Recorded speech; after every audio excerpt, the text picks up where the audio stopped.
Aspen, we're going to talk about some of the things that helped you when you weren't in our separate classroom. So by your junior and senior year, you were taking all these classes outside of my special education classroom, our special education classroom. And lots of times schools and teachers, and I thought so too, schools and teachers think that when a student with an IEP leaves the special education classroom and goes to a general education classroom, they need another teacher or another parapro with them. And you didn't need that, did you? No. So what were some of the things that helped you when you were outside of my classroom and you didn't have an extra teacher or an extra parapro there to help you? I had students to help me out. Your friends? Yeah, my friends were able to help me out. What were some of the things that they did to help you? Fix a video project, make clay, do art, and then doing marketing, PowerPoints. They were able to help me out. Yeah, And just like they would any of their other friends, right? oh, absolutely.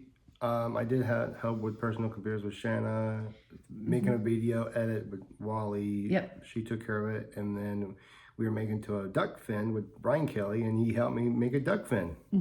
So now we've gone from your friends and peers to your teachers. Yes. And you felt like if you had a question, you could go to your teacher. Yes. They never said, you should go ask Mrs. DeWart about that. No, They just helped you. They just helped me. Yeah. Which Just is like a good thing. Yeah, just like they're any other student in the classroom.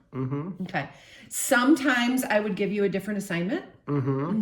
Sometimes you would even bring it to me and say, can you help me with this? And I would change it a little bit and you would go back to your classroom. Was there anything else you can think of about assignments that you want to talk about? No, because all the assignments, it was simple, and it was on my Gmail account that was able to help me out, and that's how I was able to get into it, and that's how we were able to work on it. Yep. We worked like that a lot, didn't we? We did. Yeah, you were good at that. Oh, absolutely. One thing that I remember about you, and I just reminded you about, is when things got to be too much, either in lunch or when there was a sub in a class or something like that, you were always good about needing to take a break. And what would you do if you needed to take just a quiet 10 minutes by yourself? Just eating lunch in the classroom. You would come back to my classroom, and I would say, hey, buddy, what do you need? And what would you say? I just need to eat lunch in here. Or take a break. Or take a break. Yep. If it happened during class, sometimes you would take a break. And you would just enjoy the quiet. Sometimes in the kitchen. Yep. And then when you were ready, what did you do? I just had to sit down and take a break. Yep. And then you went back to class. Correct. Yep. And you decided when you needed those. Yeah. And those felt good. Okay. Is there anything else you can think of that helped you in high school? I just had a couple of friends that helped me out. That was a big part of it, wasn't it? It was. Yeah. It was like pulling down teeth, but teamwork makes the dream work. You're right. You're right.